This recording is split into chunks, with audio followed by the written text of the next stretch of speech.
E hoje estamos com o Fernando, o dono da maior construtora, a Construf. Vou fazer algumas perguntas para sabermos um pouco mais sobre ele. Bom dia, Fernando. Bom dia. Tudo bem com você? Tudo bem, e você? Tudo ótimo. Fernando, como foi a sua infância? Teve algum exemplo de empreendedorismo na sua família? Conta um pouco sobre. Então, eu sou da cidade de Mogi das Cruzes, né? Eu nasci no interior de São Paulo, uma cidadezinha a uns 20 quilômetros daqui de São Paulo. E minha infância, morávamos eu, meu pai, minha mãe e minha irmã num sítio, né? Tava nessa cidade e assim, era um bairro no interior de Mogi. Ou seja, Mogi já é o interior e a gente morava num bairro que era mais afastado do centro ainda. E aí, o meu pai era caseiro, né, nessa chácara.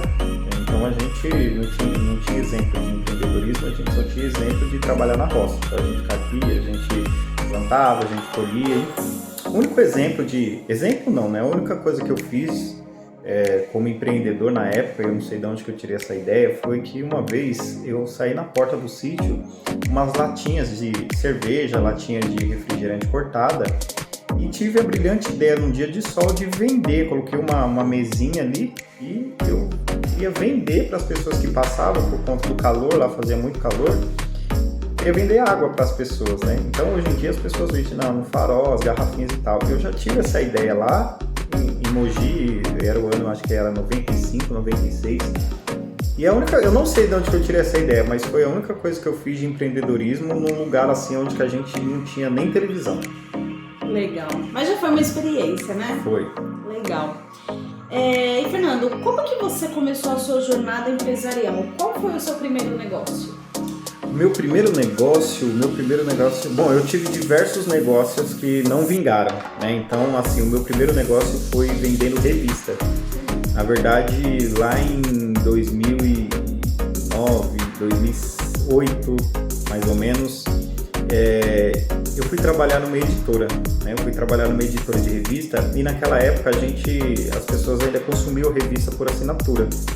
E aí eu pegava, né, o nosso trabalho ali era vender as revistas, não a assinatura da revista, mas a revista em si. Então a gente abordava as pessoas na rua e tal, oferecia as revistas. Esse foi o meu primeiro contato assim com vendas, efetivamente, né? E depois eu tentei montar uma loja de bijuterias, né? Então eu comprava bijuterias lá na 25 de março, colocava numa maletinha e saía porta a porta para vender também. Uma loja de sapato também, que eu também tive online, né? Eu tive site e tal, mas não me dediquei. E a construtora. Esses foram os meus exemplos aí de empreendedorismo. Muito bom, interessante, Fernando. Mais uma pergunta. Quais foram os principais desafios que você enfrentou nos primórdios da sua carreira? A Construf, você fala, né? Exato. Bom, assim, os principais desafios foram o quê? Foi começar mesmo, porque a gente começou sem recurso. Porque eu trabalhei por diversos anos em empresas de construção civil, né? Eu fiquei pelo menos uns 8 anos trabalhando registrado, né? Entre duas empresas. Uma eu comecei em 2009, saí em 2013. A outra eu comecei em 2013 e saí em 2017. Então, assim, ali eu fui mandado embora, né? E eu falei que eu não queria mais trabalhar registrado e iria montar o meu próprio negócio. Eu não sabia o que eu iria montar. Eu até pensei em vender aqueles produtos personalizados de xícara. Por quê? Porque a minha rescisão, eu vi que sobrou um dinheiro e eu falei, o que eu posso fazer? Eu acho que tinha sobrado R$6.000. Eu falei, o que eu faço com isso? Só que aí o que aconteceu? Como eu morava de aluguel, eu também não podia gastar todo o dinheiro, porque senão eu ia ficar sem pagar o aluguel. Então eu tive que escolher. Usei o dinheiro para pagar os aluguéis e não sobrou mais nada. Para não falar que não sobrou nada, sobraram R$500. E aí que eu tive a brilhante ideia de prestar serviço para a construção civil. No início, era serviços de carpintaria, né? Eu queria prestar serviço de carpintaria, fazer formas, concretar laje, essas coisas, porque era um pouco do que eu via nas construtoras que eu trabalhava. A gente fazia escoramento de laje e eu queria ser as pessoas que montavam aquelas lajes lá, montar equipe, enfim. Então, no começo, a Construf era isso. Só que eu só tinha R$500. O que deu para fazer com esses R$500? A logo, que assim, eu mandei para uma empresa de logos para ela verificar e tal, e eu cheguei nessa logo que vocês veem hoje, e estampar algumas camisetas. Então eu consegui estampar, eu acho que 1, 2 camisetas, enfim, e fazer alguns cartões, bem arcaicos, porque eu também não tinha dinheiro para fazer um domínio de site, essas coisas. Então o maior desafio realmente foi a renda, foi da onde tirar o dinheiro, porque eu só tinha R$500, eu não tinha conhecimento, assim, eu tinha conhecimento da construção, mas eu não tinha conhecimento sobre como gerenciar o negócio. Então, como negócio, eu não sabia como fazer. Eu sei o que fazer na construção, mas você não sabia como dar os primeiros passos, né? Exatamente, porque empreender é bem diferente. É você que vai ter que resolver todos os problemas e fazer a metodologia. E eu não tinha essa expertise na época. Entendi. Interessante, Fernando. Vamos agora para a visão de estratégia, né? Qual a sua visão, né? Para a construtora nos próximos 5 anos? Como você a vê? Então, para os próximos 5 anos, qual que é a minha visão? A minha visão é expandir para todo o país. Eu quero ter pelo menos um escritório da Construf em cada estado brasileiro. Então, eu quero ter até no Amazonas, no Acre, Tocantins, enfim, cada local ali, cada estado da federação, eu quero ter um escritório, e depois que eu conseguir fazer isso, eu quero expandir também internacionalmente. Hoje ela representa mais São Paulo, né? Exatamente. A maior parte de São Paulo, ela tá dentro, Exatamente. né? A gente hoje está trabalhando muito em São Paulo, o nosso forte hoje é capital de São Paulo, realmente, e algumas cidades do interior, mas o foco hoje está na capital de São Paulo mesmo. Entendi. Como você identifica oportunidades de mercado e quais os critérios você usa para avaliar os projetos? As oportunidades de mercado que eu avalio qual que é a rentabilidade que esse negócio vai me trazer. Ou seja, na construção civil a margem de lucro ela é muito alta. Então o ticket também é muito alto. Então assim, para você fazer uma reforma, você pega de apartamentos de 50 metros quadrados, cobra 60 mil, 70 mil reais, e quanto maior o apartamento ou a casa que você for construir, é muito maior o valor. Então a margem de lucro é aproximadamente 30% dessa rentabilidade. Então como que eu avalio? Quais são os custos que eu vou ter com esse negócio? A operação de uma construtora ela é muito enxuta, por mais que você vê um prédio lá e diversos funcionários trabalhando, mas cada setor ali do prédio, hidráulica, elétrica, é uma empresa diferente. Sim. Então, assim, a construtora em si que está trabalhando naquela construção, a dona da obra, ela não tem muitos funcionários, ela tem mais um gestor de obra ali e tal, uma secretária, mas a operação é muito enxuta. Sim. E a rentabilidade é muito alta. Então é assim que eu avalio como eu entro num negócio, pela rentabilidade e o custo. Legal, Fernando, legal. Qual a sua abordagem para inovação e tecnologia na construtora? Inovação e tecnologia é muito importante na construtora, porque assim, o mercado da construção civil hoje ele não é um mercado que se renova, né? Então, assim, temos os mesmos métodos de construção que tínhamos desde o início da construção do mundo, se você for ver, porque não muda. Então é areia, cimento, argamassa, blocos, enfim, desperdício, a construção civil é o mercado que mais gera resíduo entre todos os mercados, é o que mais gera resíduo e o que mais desperdiça também matéria-prima, né? Então a gente não se renova, apesar de ter outras tecnologias, já temos drywall, que é a construção a seco, steel frame, enfim, outras tecnologias que é muito mais sustentável. As pessoas e as construtoras, elas são muito resistentes, e até mesmo os clientes, eles não querem esse novo método, porque eles não confiam, porque o mercado da construção civil ele já é mal visto. Então, a maioria das pessoas, eles não confiam. Então, assim, eles contratam uma construtora, mas eles querem seguir o mesmo método. Por quê? Para reduzir o risco de acontecer alguma coisa nessa nova tecnologia. Então, essa é a primeira base aí que eu verifico, são as inovações. E a segunda são as tecnologias mesmo. Então, o que a gente traz de tecnologia para as nossas obras? Temos aplicativos de acompanhamento de obras, temos foto 360 graus, a gente faz tudo na palma da mão do cliente, então a gente faz todo o gerenciamento da obra e o cliente consegue ver lá da casa dele o que está acontecendo, o avanço da obra, o cronograma, enfim. Então isso é muito importante para ter transparência e para a gente também conseguir ter o controle de obras na nossa mão. Interessante, né? Até mesmo para ele se sentir mais seguro, né? Exatamente. Sobre a obra dele. É super importante porque, assim, os clientes, eles são muito ansiosos, né? Então eles querem ver a evolução da obra e às vezes eles não moram próximo da obra. E eles querem saber, né? Eu acho que isso é muito natural e a gente traz isso para eles. Eles conseguem acompanhar a obra. Tem algumas obras que a gente coloca até câmera de segurança 24 horas ali com áudio e vídeo, então eles conseguem acompanhar. Se eles quiserem ficar assistindo o dia todo, eles vão saber o que está sendo feito dentro do canteiro. Que legal. Agora, Fernando, vamos falar um pouquinho de liderança e equipe, tá? Como você construiu e lidera sua equipe de executivos? Então, a nossa equipe de executivos, como que a gente faz? A gente não traz ninguém já do mercado, a gente forma essas lideranças, a gente forma os profissionais. E o que isso quer dizer? A gente, dentro mesmo ali dos nossos funcionários que a gente trabalha, às vezes do eletricista ou enfim, carpinteiro, a gente tenta trazer essas pessoas para que elas mesmas sejam os líderes. Então, primeiro essa pessoa ela vai passar, como eu falei, pelo operacional e depois ela vai passar com um mestre de obra, se ela for capacitada, se ela continuar estudando.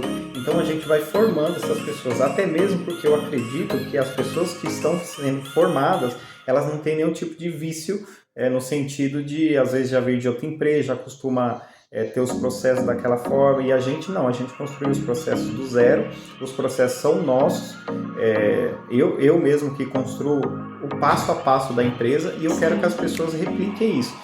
Então como que eu faço? É isso, eu vou formando as pessoas dentro da empresa. E os executivos, quando eles se formam executivos, eles já estão acostumados com a nossa metodologia, com o meu jeito de lidar. E assim, o meu jeito de lidar é muito motivacional mesmo, né? Eu gosto de motivar as pessoas, não somente pelo trabalho, mas na vida delas. Interessante. Seria a próxima pergunta, né? Qual a sua filosofia de gestão e como você motiva os seus funcionários? Então, é isso mesmo. A minha metodologia, o meu jeito de treinar as pessoas é mais pela motivação. Por quê? Quando você está motivado, é onde você vai buscar melhorar. Se você não tiver a motivação, que é o motivo para a ação, se você não tiver essa motivação, você não vai performar em nenhuma área. Se na sua casa tiver acontecendo alguma coisa e tal, que você não esteja feliz, se o funcionário não estiver feliz, se o salário dele não condiz com o que ele precisa levar para dentro de casa, então esse vai ser um funcionário que ele não vai render dentro da empresa. Então eu tento descobrir o que está acontecendo com ele, a gente meio que faz mesmo uma terapia ali para mim identificar quais são os pontos, o que está perturbando esse funcionário. E eu motivo ele, até mesmo eu dou essa oportunidade de você se alavancar dentro da empresa para que ele se sinta motivado em sempre melhorar, porque ele sabe que ele vai entrar como um funcionário nível 1 e ele pode sair como funcionário nível 10. Então isso vai trazer os colaboradores para perto de mim, porque ele sabe que eles não vão ficar estagnados, porque ele tem muita margem para o crescimento. Então é assim que eu motivo meus funcionários. Legal, interessante, Fernando. Mais uma pergunta, né? Como você lidou com os momentos de crise e dificuldades na empresa? Bom, os momentos de crise e dificuldade na empresa a gente teve vários, né? Então assim, só que o que eu acredito? Que é o meu estado emocional que determina qual tipo de crise que eu vou passar, que eu vou lidar. Então eu tento não focar muito na crise, porque a crise é inevitável, né? Então a gente não tem controle sobre aquilo que está do lado de fora. Mas eu tento me autopreservar para que eu não entre em colapso, porque a empresa ela é reflexo do dono. Então eu preciso estar com a minha cabeça boa, até mesmo para que eu possa identificar aonde que tem a oportunidade dentro da crise. Por quê? Eu vou te explicar rapidamente o que aconteceu. Lá em 2015, a gente passou por uma crise muito forte aqui no Brasil, né? Então, assim, por conta até do impeachment da Dilma, e tudo é culpa da Dilma. Por conta do impeachment da Dilma, a gente passou por uma crise muito forte, até mesmo na construção civil, né? Então, tivemos aquele, fora a Lava Jato e tal, aquelas coisas todas. A construção civil, ela enfraqueceu muito, muita gente foi mandada embora, por conta da Lava Jato, muitas construtoras quebraram. E o que aconteceu comigo? Foi uma crise muito grande que transformou né, esse mercado. Então, as empresas elas estavam trabalhando com um número de funcionários muito enxuto. Foi nessa crise que eu também mudei de cargo onde eu trabalhava. Foi mandado embora uma pessoa e eu que ganhava menos, acabei assumindo o lugar dessa pessoa, ganhei um pouquinho mais, mas menos do que ela ganhava na época. Né? Então isso foi um fator determinante. Por quê? Por que eu estou te contando isso? Porque eu imagino que na crise, eu acredito que em crise é onde aparecem as oportunidades. Para mim foi uma oportunidade. E para esse colega também, que ele foi mandado embora, depois ele entrou numa consultora muito maior e tal. Então em crise tem oportunidade. Então eu me preservo para que eu possa identificar qual é a oportunidade que essa crise está me trazendo. Legal. Passando para outro tópico agora, vamos falar um pouquinho de sucesso e legado. Qual é o segredo do seu sucesso, na sua opinião? Resiliência. O segredo do meu sucesso é não desistir, né, em frente às dificuldades. Sempre acreditar que é possível, sempre acreditar que tem ali um ponto B para que a gente possa avançar. Sempre acreditar em mim e sempre acreditar nas pessoas. Esse é o segredo, eu acho, do meu sucesso. Porque se eu tivesse desistido lá atrás, nas primeiras dificuldades, eu não estaria aqui hoje. E acredito que aquele que quer começar o seu negócio hoje também, ele tem que ter muita resiliência, porque é isso que vai determinar onde você vai chegar. Você não sabe como, isso você nunca vai saber, porque você pode até planejar, né? Porque o planejamento é importante. Mas ao longo do caminho vai ter muitos obstáculos ali, alguns percalços, e se você olhar para esse percalço e achar que o seu desafio é maior que você, aí você desiste. Então acho que o primordial, é o que eu levo para minha vida, é realmente a resistência aos desafios. Legal. E desistência não tá no seu plano, né? Não, desistir não é opção, porque a gente tem que queimar pontos, né? Então assim, se eu começo a fazer alguma coisa, para que eu não desista, eu não posso ter o caminho de volta. Então se eu não sei o caminho de volta, se eu não consigo voltar, então só posso ir para frente. Por isso que eu queimo as pontes. Toda aquela ponte que me levaria de novo aonde eu comecei e tal, eu queimo, para que eu seja forçado a sempre caminhar para frente. Legal, Fernando. Como você mede o sucesso da sua empresa além do lucro? Se eu estou ajudando as pessoas. Então, assim, o sucesso da minha empresa é olhar em volta e saber se as pessoas estão sendo ajudadas, estão sendo impactadas com a minha empresa. Ou seja, desde os funcionários, se eles estão conseguindo garantir o sustento deles, até os clientes. O cliente está satisfeito com aquilo que a gente fez, ele está alegre, ele está feliz, então ele foi impactado positivamente com aquilo que a gente fez. Então, além do lucro, porque realmente o lucro é só um reflexo de um bom trabalho, eu meço por isso, se as pessoas estão felizes, então os funcionários estão felizes, então está dando certo, a minha empresa é um sucesso. Os clientes estão felizes, então a minha empresa é um sucesso. É por aí que eu meço o sucesso dela. Qual o legado que você gostaria de deixar no setor da construção civil? O legado que eu gostaria de deixar é que todas as construtoras pensassem em ser referência. Porque hoje, infelizmente, o mercado da construção civil ele é feito de maneira muito arcaica ainda e de maneira muito amadora. O que eu quero dizer com amadorismo? Não tem nada a ver com diploma, tá? Tem a ver com processos. Então, a maioria das construtoras, das empresas de grandes e pequenas reformas, grandes e pequenas obras, as grandes obras, logicamente, eles têm mais processo, mas as pequenas, aqueles caras que estão começando, eles querem começar tudo como se fosse... Eles não têm gestão, eles sabem fazer muito bem o trabalho, mas eles não sabem gerir a equipe, então faz do jeito que dá.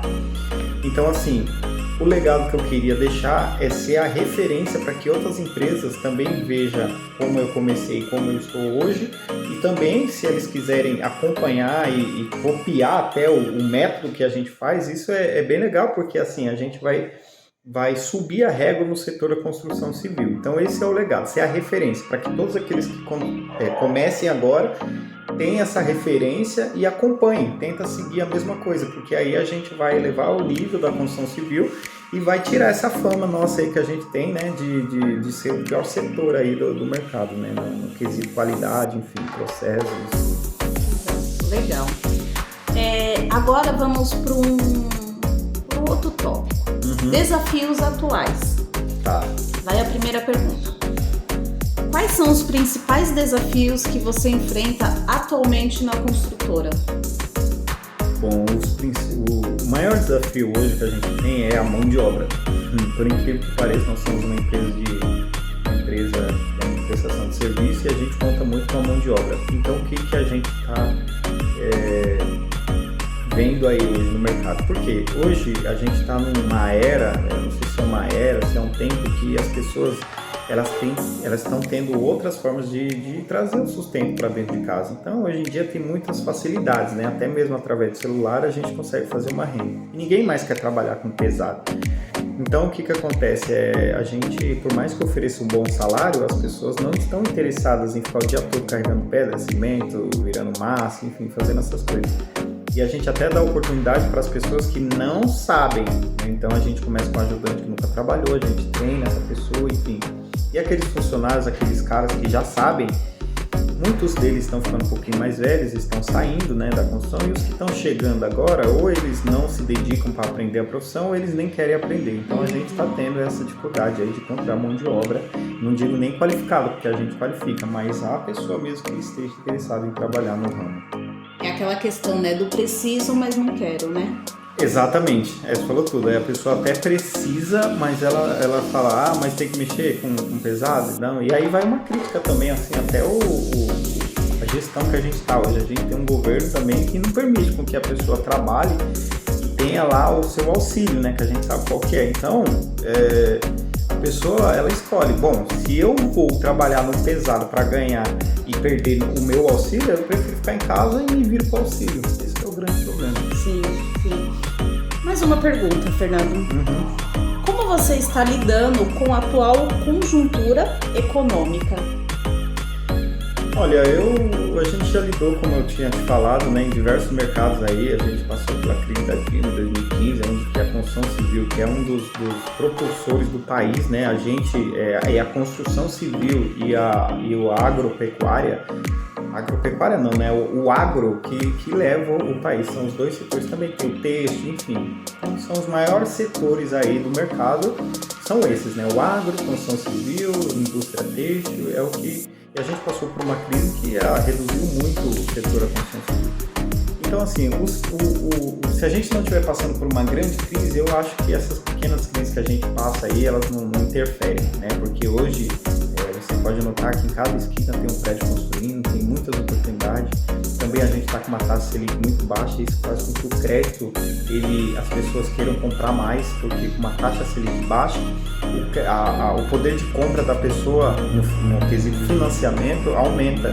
Então tem muita gente comprando hoje. Agora, a longo prazo, realmente, eu não sei até que ponto isso vai ser viável, porque eu não sei se as pessoas vão dar conta de pagar esse financiamento até o final, até mesmo porque a gente vê aí muitas construtoras parcelando em até 400 meses.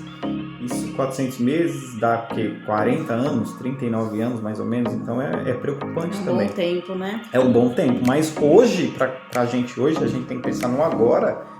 Para quem trabalha na construção civil, o mercado está muito aquecido. Legal. E assim, Fernando, qual a sua visão sobre a sustentabilidade no setor da construção civil? Pois esse que é o grande problema da construção civil, a sustentabilidade, porque, como eu tinha falado antes, a gente é um mercado que gasta muito e desperdiça muita matéria-prima, né? Então a gente precisa realmente pensar em fazer novas tecnologias e usar essas tecnologias ao nosso favor. E assim, no canteiro de obra, o que dá para fazer? O que a gente pode começar a fazer é trazer essas novas tecnologias de construção a seco, que é o steel frame, é o drywall, ou seja, isso reduz em até 60% do desperdício de matéria-prima, né, que depois vai ser jogada ali em forma de entulho, e isso vai para algum aterro, isso vai contaminar o lençol freático, enfim. Então, assim, a gente precisa trazer para a gente as tecnologias que eles usam nos Estados Unidos. Eles fazem muitas casas de madeira, né, e dão certo. É lógico que lá é outro clima e tal, mas a gente também tem essa possibilidade de fazer essas construções a seco usando mais steel frame, que tem a mesma resistência do aço e até maior, e também tentar reduzir, né, porque a construção molhada, que a gente chama, com areia e cimento, ela gasta muita água. Então, assim, a construção convencional hoje ela é um grande problema. Se a gente não começar a se adequar com essas novas tecnologias e não colocar isso de fato no mercado, a gente vai passar por um grande problema.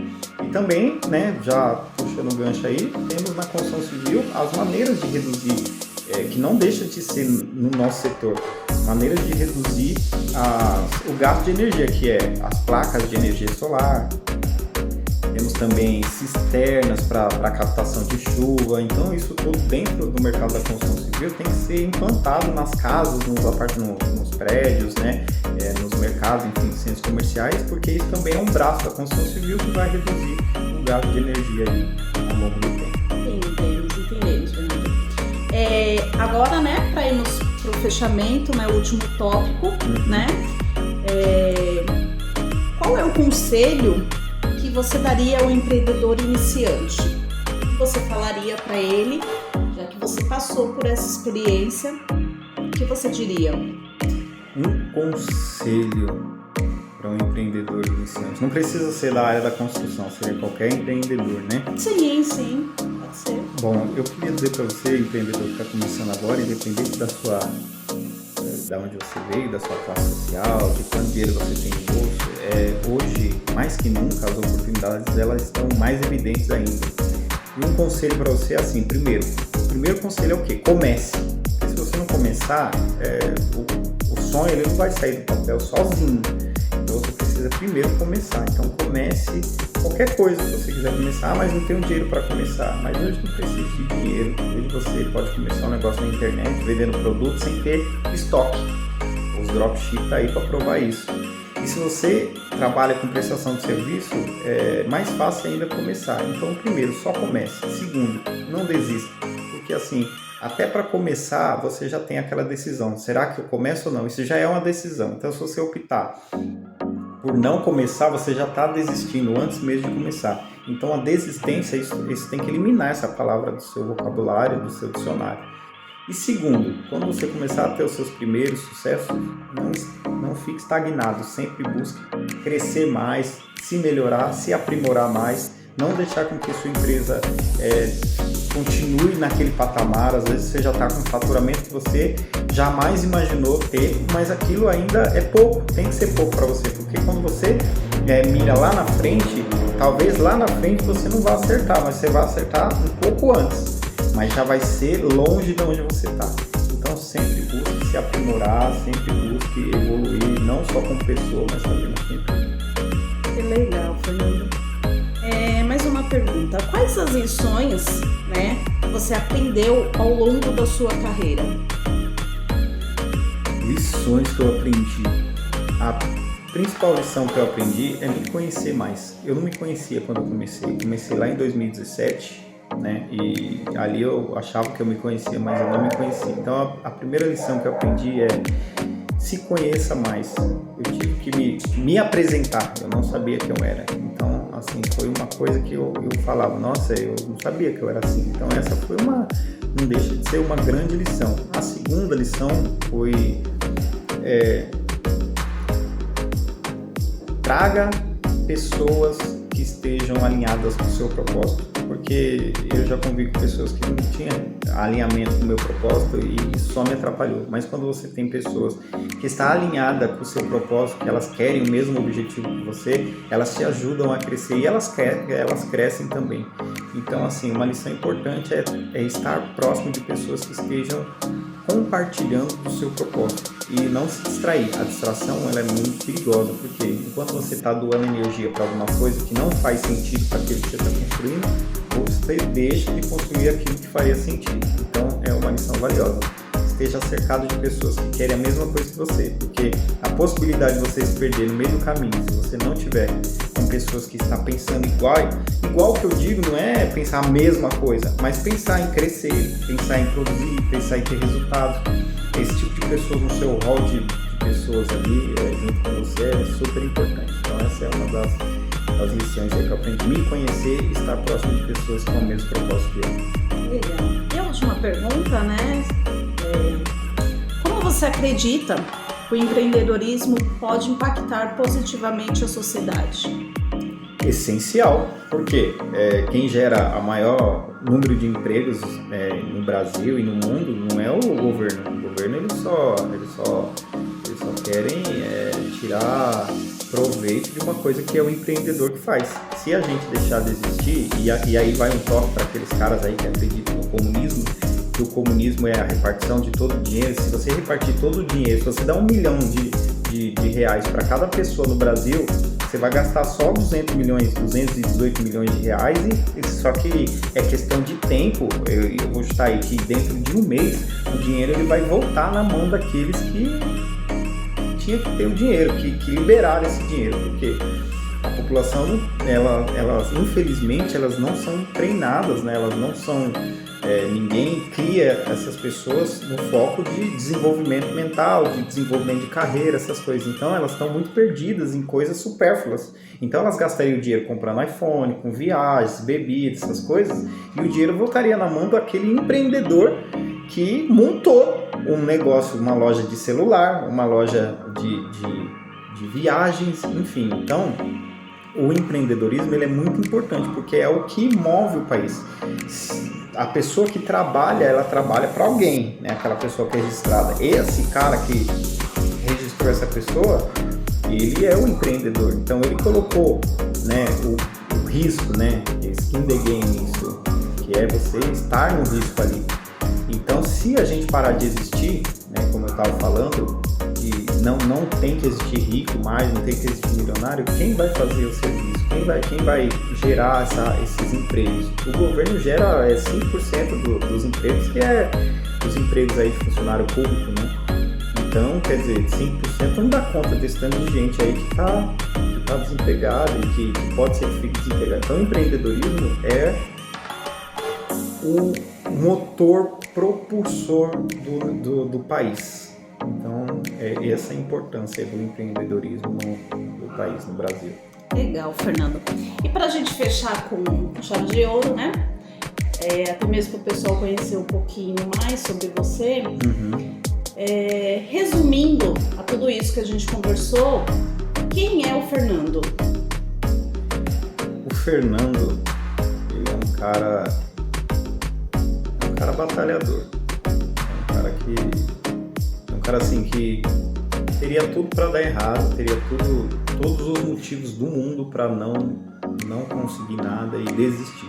Porque a gente é doutrinado, a gente é ensinado se a gente veio de um contexto social, familiar, até mesmo religioso, né, e tal, você acaba que você tem que ser aquilo o resto da sua vida. E o Fernando nunca acreditou nisso. Eu nunca acreditei que eu teria que ser esse cara aí que me venderam, né?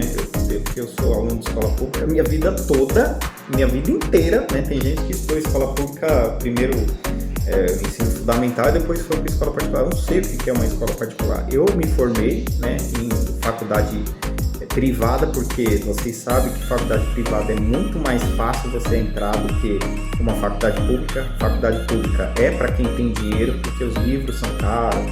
E aí você não tem tempo de estudar. Então, você que é jovem, quer entrar numa faculdade pública, só se você tiver um pai aí que te banque a sua alimentação, a sua moradia, até você conseguir passar nos vestibulares aí e conseguir entrar para essa faculdade. Caso contrário, se você quiser se formar, você vai ter que fazer o quê? Trabalhar de dia, com aquele seu dinheiro você pagar a sua faculdade, né? Então, assim, a faculdade privada foi a única experiência aí de ensino privado que eu tive, por conta que eu trabalhava, com o dinheiro que eu recebia eu pagava a minha faculdade. Então eu acredito assim, que eu sou um cara realmente batalhador, um cara que não desistiu frente aos desafios. Eu sou uma pessoa que dificilmente vou ser corrompida por algum tipo de história que me conta, porque eu vou analisar por que está falando isso, o que é isso, o que tem por trás disso, para que eu possa aceitar o argumento que você está usando. Então o Fernando é esse, é um cara que está batalhando, é um cara batalhador, que não desiste e que sempre está aí motivado, me automotivando para sempre ser uma pessoa diferente do que eu sou hoje, do que eu fui ontem. Então se amanhã você me entrevistar de novo, provavelmente pode ser até que eu já mudei, porque a gente está em constante mudança e é isso que me transforma e é isso que me motiva. Legal, Fernando. Eu agradeço, tá? Eu que agradeço. Sucesso para você. Muito obrigado. Sucesso na sua empresa, sucesso na vida pessoal, tá? Muito obrigado. Eu também desejo muito sucesso para vocês e agradeço. Foi muito legal a conversa aqui. Nós que Muito agradecemos, tá? Obrigada. Obrigado.